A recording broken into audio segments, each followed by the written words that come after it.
I'm Doi, and this channel is my love letter to Vietnam. The food, the streets, the people, there's always a story hiding just beneath the surface. So why don't we explore those stories together, one by one? Is there a Vietnamese dish that holds a special place for you?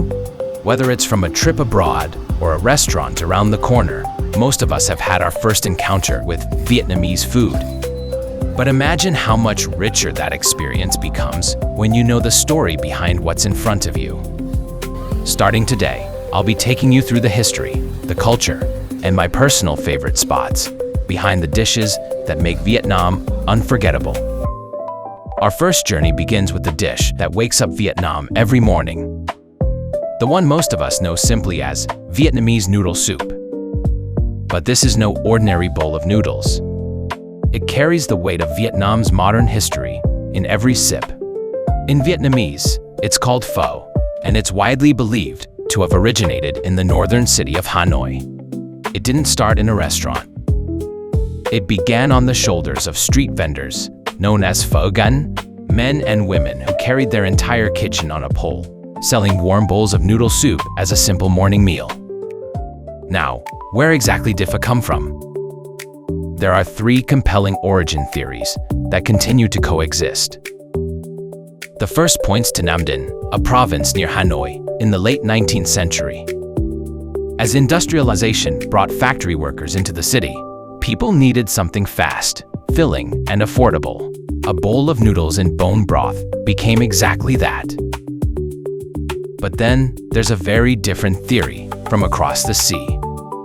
During French colonial rule, a dish called pot au feu was widely eaten. Some argue that its techniques, and even the word pho, gave pho both its method and its name. And a third theory looks toward China. Chinese merchants near Hanoi were known to eat a beef noodle dish called ngu nhục phấn, and it's possible their way of cooking gradually transformed into something distinctly Vietnamese. But here's the most important thing. Pho was not imported. It was invented. Its true root lies in a humble dish called sao trâu, a water buffalo noodle soup eaten by laborers along the Red River Delta.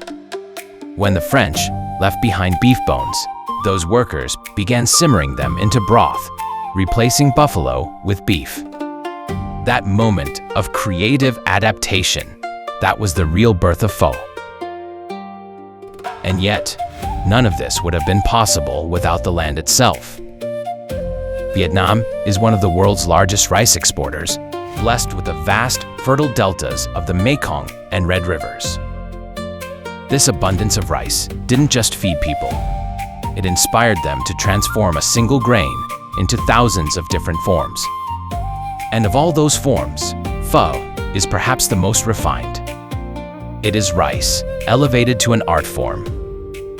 That artistry begins with the noodle itself, bánh pho.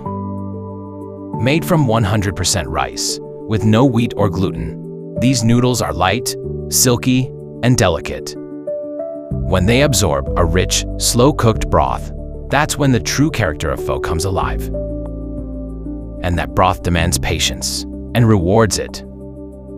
Beef bones are simmered for 6 to 12 hours or more, while cinnamon, star anise, cloves, and ginger build a warm, complex aroma. The most legendary pho makers took this even further.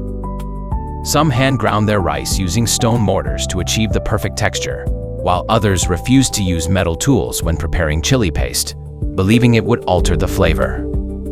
This is what a single bowl of pho means to them. Not just food, but devotion. Travel across Vietnam, and you'll quickly realize that pho means something very different, depending on where you are. In the north, pho is a study in restraint. No added sugar, no bean sprouts. Just a clear, deep broth that speaks entirely for itself. In the south, pho becomes something else entirely. After Vietnam was divided at the 17th parallel in 1954, northern refugees brought pho to Saigon, where it met the South's abundance of herbs and sweeter flavors. The result is a bowl filled with bean sprouts, basil, hoisin, and chili, each person creating their own version at the table. same name, completely different soul. When you sit down at a pho restaurant, the menu might look confusing at first. Thai, thinly sliced raw beef. Jin, fully cooked brisket. Nam, fatty, marbled, and rich. But the story doesn't end there. In 1930 China, when beef sales were restricted, vendors adapted and created pho ga. During the war years, some served pho with no protein at all. Locals called it pho không người lái, pho without a pilot. It's hard to think of another dish that carries this kind of meaning. Before we go, a couple of tips for your next bowl. Try dipping quay, crispy fried dough sticks, into the broth. It absorbs the flavor in an incredible way.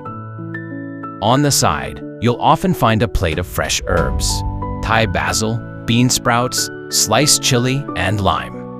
Add them as you go, and let the bowl become your own.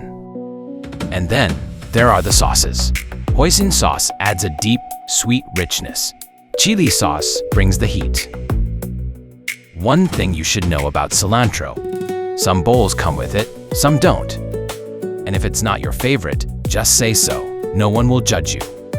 But if you're open to it, give it a chance. That sharp, herbal note is part of what makes pho smell like Vietnam. And in Vietnam, you don't lift the bowl. Keep it on the table and use both chopsticks and a spoon together. Now that you know the stories layered inside this dish, I hope the next bowl speaks to you in a way it never has before. Next time, we head south to Ho Chi Minh City in search of 3 legendary bowls hidden in alleyways. The South's version is richer, bolder, and full of surprises. Trust me, you won't want to miss it. I'm Doi, documenting the soul of Vietnam, one bowl at a time. See you in the next one.